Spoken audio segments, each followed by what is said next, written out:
আবু সাইদ মুক্ত, ওসিম সাইদ মুক্ত, শেষ হয়নি যুদ্ধ, তারেক রহমানের আগমন,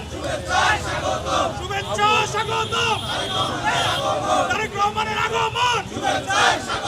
শুভেচ্ছা স্বাগতম,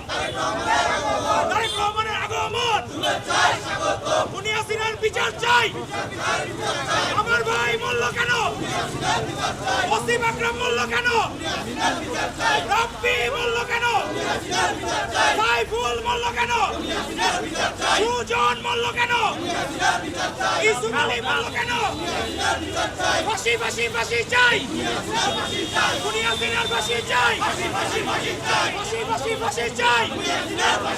উনি হাসিনার ফাঁসি। ধন্যবাদ। 2024 সালের 4 আগস্ট ছিল খুবই ঐতিহাসিক দিন। সেদিন থেকেই এক দফার আন্দোলন নিয়ে বাংলাদেশে গণজাগরণ হয়েছিল এবং যার প্রধান সেনাপতি ছিলেন আমাদের মাননীয় প্রধানমন্ত্রী জনাব তারেক রহমান, এবং তার নেতৃত্বে যে দুর্বার আন্দোলন হয়েছে সেই আন্দোলনে অগ্রগামী ভূমিকায় ছিল বাংলাদেশ জাতীয়তাবাদী ছাত্র দল।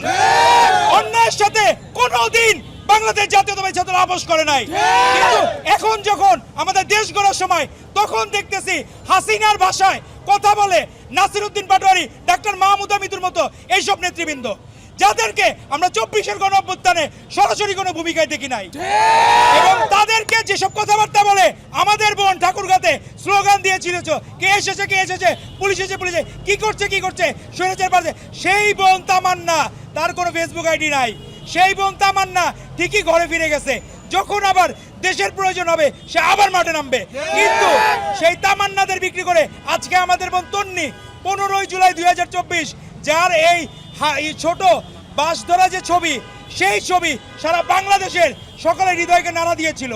সেই বোনের বিরুদ্ধে কথা বলে ঢাকা বিশ্ববিদ্যালয়ের শিক্ষিকা, তাদের ব্যাপারে দ্রুত ব্যবস্থা নেওয়ার জন্য আমরা প্রশাসনকে জানাচ্ছি।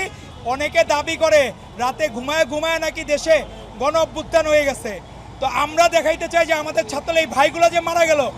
এর জন্য হাসিনার যত দ্রুত সম্ভব দেশে এনে বিচার করতে হবে, এবং তার বিচার প্রক্রিয়া শেষ না হওয়া পর্যন্ত বাংলাদেশ জাতীয়তাবাদী ছাত্র দল অতীতের ন্যায় ভবিষ্যতেও সব সময় অগ্রগামী ভূমিকায় থাকবে ইনশাআল্লাহ। সার্জিস আলমদের কথায় যে ছাত্রলীগের মিল পাওয়া যায়, আমরা চাই না ছাত্রলীগের ভাষা কথা ফেরত আসুক। ছাত্র দলের দ্বারা কোনো ক্যাম্পাসে কেউ আক্রান্ত হচ্ছে না, কোনো ক্যাম্পাসে ছাত্রদল হল থেকে কাউকে বিতাড়িত করতেছে না, তো আপনারা আর কি চান? আমরা তো মনে হয় তাহলে এখন ওই জামাতে ইসলামী বলে যে আমাদের শুধু হলো কি নামাজ কালাম পড়লে মনে হয় ভালো হবে আর বাকি কেউ পৃথিবীর ভালো না, তো নামাজ কালাম পড়া যে কোচিং সেন্টারকে যারা ছোট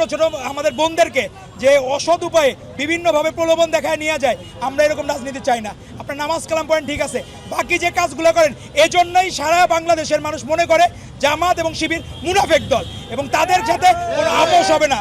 ধন্যবাদ।